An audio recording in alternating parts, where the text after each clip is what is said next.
Hi friends, today we are going to see a new concept of plant cell. You all may feel difficult of understanding and remembering the different parts of plant cell. So this is a simple way. The title is What if plant cell is an industry? Here we are talking about what if plant cell is an industry. So to remember all the parts, let us rename the plant cell parts as an industrial parts. Okay, first from the outer boundary we'll start it. Whether it may be industry, factory, house or anything, it will always have an outer boundary. So in a plant cell, the outer boundary is cell membrane. And let us come to the inner boundary. So we'll always have some inner boundaries and outer boundary like this. In a plant cell, an inner boundary is cell wall.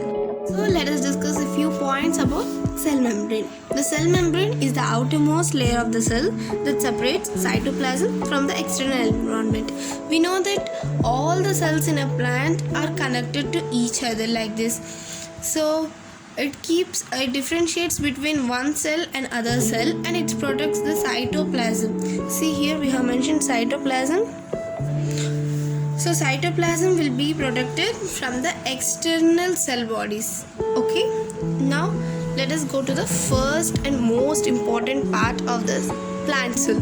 So here we start from our powerhouse. Whatever an industry always requires a power, so they'll obviously there in powerhouse. So in a plant cell, the powerhouse place is none other than mitochondria. So we'll discuss a few points about mitochondria. Mitochondria are responsible for cellular respiration, a process through which the cell derives its energy to do work. They are also known as cells' powerhouses. As we discussed before, this derives energy from a process called cellular respiration. By cellular respiration, a cell derives its energy. So it's called the powerhouse of the cell. So let us come to the energy converters. So in a manufacturing unit, you always see that something as solar energy converts into electrical energy, like that. You see many conversions of the energies. In a plant cell, chloroplast acts like energy converter. So we'll discuss a few points about chloroplast. The primary function of chloroplast is to trap the energy from the sunlight and transform it to chemical energy, helping out to carry out photosynthesis. So it's nothing but this traps the sunlight and it changes into chemical energy which helps in the process of photosynthesis. So let us come to our manager. In a plant and whatever the industry may be or whatever the organization may be, it will always have a manager which controls all these functions. So here our manager is nucleus. The nucleus regulates and controls all functions of the cell and determines the characteristic of the organism. Here organism is nothing but the plant. It is the bearer of all genetic information. See, the manager in an industry will have all the information about the industry. So here nucleus also have the all genetic information. It's nothing but DNA or RNA. The nucleus also involves in the cell division. When the cell divides, nucleus plays an important role.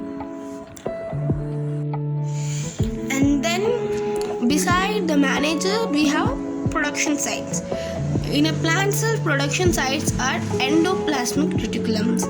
And here we have two types of endoplasmic reticulums. One is RER and the other is SER. RER means rough endoplasmic reticulum and SER means smooth endoplasmic reticulum. The endoplasmic reticulum is a site of production manufactures. Here we see rough endoplasmic reticulum is the site of protein manufacture, and the smooth endoplasmic reticulum helps in the manufacture of fat molecules or lipids. In simple words, we can say here it happens lipid synthesis and here protein synthesis. So The difference between rough and smooth is the only thing, the ribosomes. And let us come to the storeroom of our industry.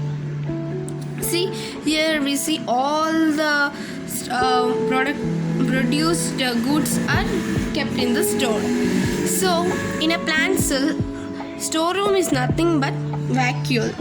In plant cell it may not, in animal cell it may not be prominent and big, but in plant cell the vacuole is very big and prominent, and sometimes it can occupy the whole plant cell. Remember, in the plant cell vacuole is always bigger than in the animal cell. Plant vacuoles are water reservoir and a waste reservoir too. They control sugar and are the parts of cell's structural form, especially in leaves and petals that wilt. So they all act like a store. Let us come to the transport system of our industry. So in a plant cell, the transport system is Golgi apparatus. It can be also called as Golgi body. The function of Golgi bodies is to pack various substances before it is transported to other parts of cell. Whatever the protein synthesis, lipid synthesis takes place, after it transports to all the other parts of the same cell. Packs various substances before it is transported to other parts of cell. And let us come to the waste management of the industry. None other than our lysosomes. These are the most important part of the waste management. Lysosomes contain destructive enzymes. The materials that needed to be destroyed are transported to the lysosomes. At times, the lysosomes burst and the enzymes are released to digest the cell. These are known as the suicidal bags of the cell. So here we see in an industry, powerhouse, the energy converter, the manager, production sites, Golgi apparatus, waste management, and storeroom, inner boundary and outer boundary. Hope this will help you in your examinations. If you think it's helpful, share it to your friends and like the video.